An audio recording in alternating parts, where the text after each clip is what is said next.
We move on to a fireside chat, AI by the people, AI for the people, democratizing AI and solving grassroots innovation. During this session, we're going to learn more about Karya, which was featured on the cover of Time magazine. Karya describes itself as the world's first data cooperative to bring dignified digital work to economically disadvantaged Indians and giving them a pathway out of poverty.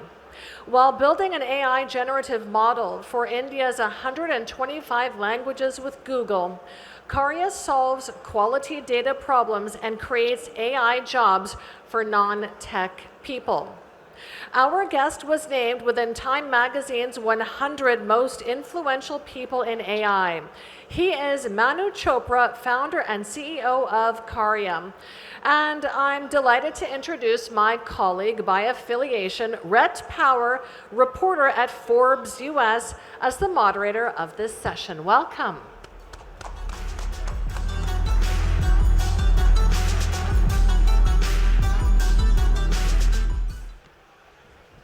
Wow, what a great honor to be here today with my friend Manu.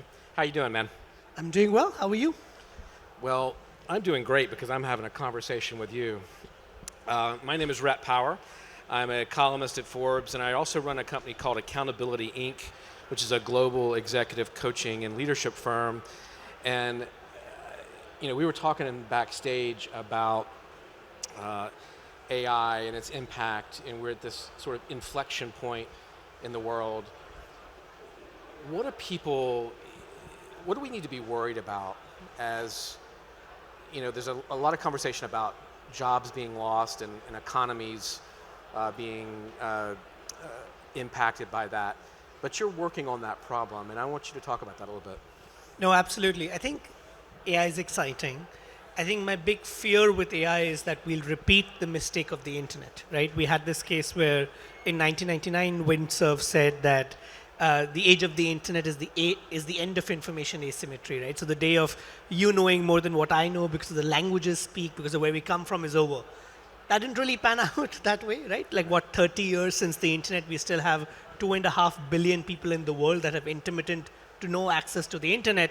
So my fear with AI is that 30 years from now, we'll be like, hey, AI changed your life and my life, but there'll be like, again, 2.5, 3, 4 billion people in the world for whom AI has not made that big of a difference, right? And I think our goal at Karya is to center our communities in the conversation on AI to tell the world that low-income communities across the global south are excellent beneficiaries of AI. Of course, we can build, chatbots and ways to solve information asymmetry in fields like healthcare and agriculture and banking, but they're also excellent builders of AI, right? When we build AI models with our communities, when they're involved in the process of building these AI models, the models serve them better, and then they become part of this large economic transformation. Okay, that makes sense, but how do you scale this? Because you're trying to help people financially gain from AI. So you're building the models in a different way, but how does that help people practically? How do they produce income from AI? How do they produce revenue so that they can support their families and move from poverty to the middle class? It's a great question, and I think I'll share an example of a project we worked on. This was a project in collaboration with our partners at Microsoft Research, which have been one of our founding partners. They wanted to build a financial services co-pilot. So they wanted, financial literacy corpora in Marathi, one of India's 19,000 unique languages, right? And that data did not exist. Like there was not, shockingly enough, financial data, financial literacy corpora available in Marathi to train a model on. So we employed community members to build that data set. So we actually went to self-help groups in Maharashtra, a state in Western India, and we employed them to build these data sets. We paid them 20 times the minimum wage, which Microsoft was more than delighted to pay, which is lovely, right? We made sure that the content was contextually relevant to them, like it made sense for their community.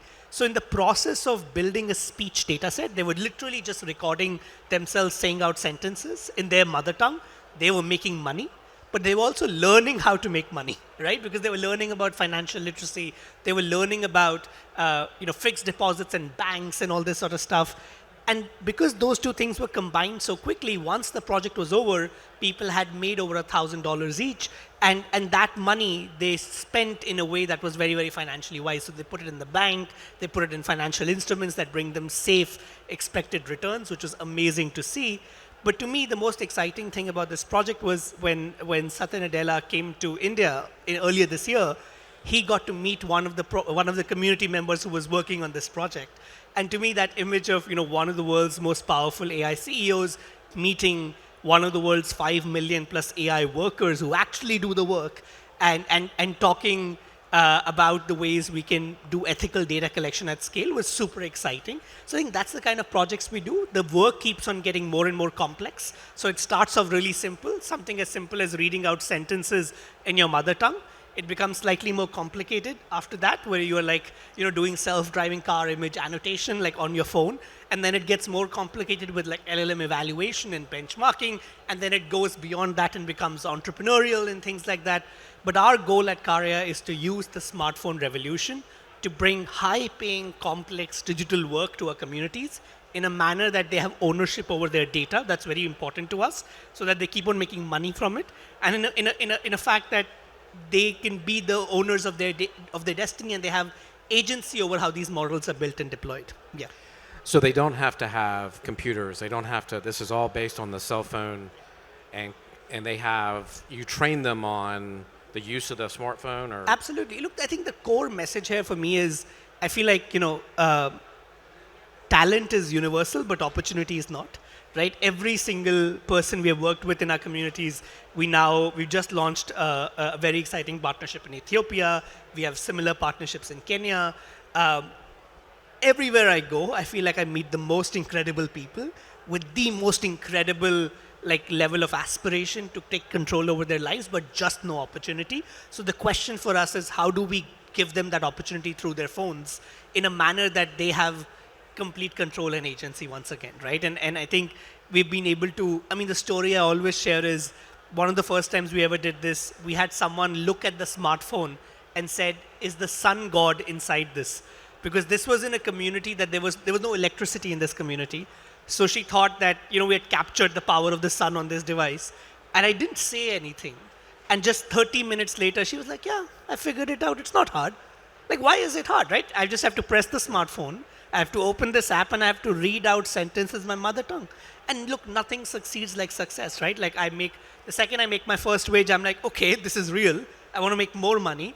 And then human beings are just we have this incredible ability to work really hard, once we're given the opportunity. And look, you and I have been given those opportunities, which is why we are here.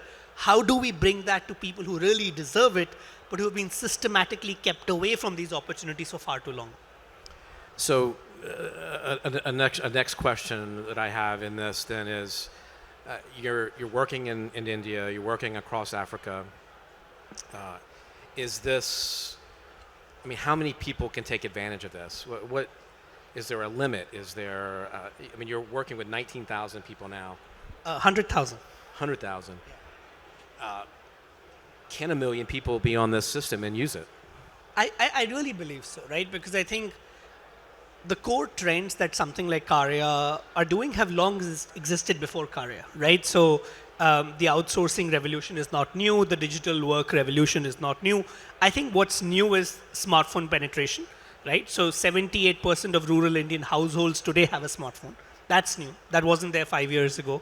I promise you, I get much better internet than that I get in my, in our most poor communities in India than I do in London or the US. Is data an issue though? Because data is a problem in some parts of the world. Well, in some parts of the world, sure. In India, we are very lucky that we are almost coming after this huge digital revolution that happened in the country. So, you have I often joke that there's no other place in the world where you have hundreds of millions of people who have a smartphone, a bank account, an internet connection, literacy in their mother tongue so that they can start doing this work. Right. And yet they're among the poorest people in the world. So we have this limited time to fix it.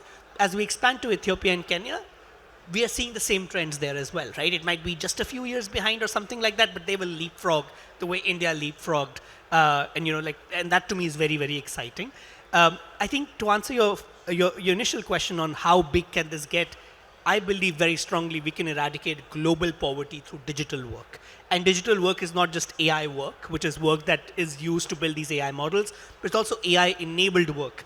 We were talking backstage about friends who are bringing legal work from the US to communities in India. We're looking at a large-scale outsourcing of work, but instead to call centers, but to these just people on their phones in their homes, which makes the work more accessible, right? 60% of workers are women, 90% come from marginalized communities. We're able to make this, they're able to do this work from the comfort of their homes, discreetly, without anyone finding out. And as they start making more and more money, it unlocks other opportunities for them in the formal economy, and that's exciting. Yeah, very exciting. What are your biggest challenges in this right now? Like, what do you see as are the roadblocks to having 1 million people or 2 million people or 100 million people on the platform? It's a good question. I think for us the biggest thing is just time. We're an year 2 organization, so I wanna make sure that we are really focused on building a very, very strong organization. I was just telling you backstage, we have grown 6 times this year in number of people, which is very exciting. But as we grow beyond India, I think the first challenge/opportunity for me here is to just build a world-class organization that is more than just me and my incredible co-founders and our senior leadership, but just filled with incredible people and a kind of culture that truly serves our communities and is worker first fundamentally. So I think it's the first thing that we are prioritizing. The second thing is just building very, very solid business development practices, right? So there are 2 sides to Karya. There's of course the engagements we have with our communities and donors, but the engagements that we have with our clients, whether it's Microsoft or Google, I think building a world-class sales team, world-class BD team, we're opening an office in San Francisco, all these things to us are very exciting as we invest in building these relationships today so that we can bring more work for our communities both in India and globally. Do you find that governments understand what you're trying to do? Amazingly. Really? Oh, absolutely. I mean, government of India has been, I think, the most incredible partner to this. They're both a client, they are a donor. We work with them to think about what sort of AI skills are necessary for India's youth to get ahead in life and to think about this revolution. I think the government of India has also taken just this incredibly progressive stance on the fact that having access to language technologies in your language is a matter of basic human rights, right? So the fact that I can speak English and I have access to all of the internet is fundamentally unfair from someone who can say only speak Tamil or Hindi or Telugu or any of these other languages and has access to a diminished internet. And it's absurd to me that even in 2024, information asymmetry is still a problem, right? Like we still have these silos that information lives in. So the government of India has done this thing called Bhashani, which is to me one of the most incredible endeavors I've seen, which is a large-scale open sourcing of public data sets. And it's beautifully done. I'm a huge fan of what they're doing. But it's not just governments in India. In both Ethiopia and Kenya, working with the governments, they look at AI as a chance to leapfrog, as a chance to equip their communities with state-of-the-art literacy that would help, help accelerate their future earning opportunities.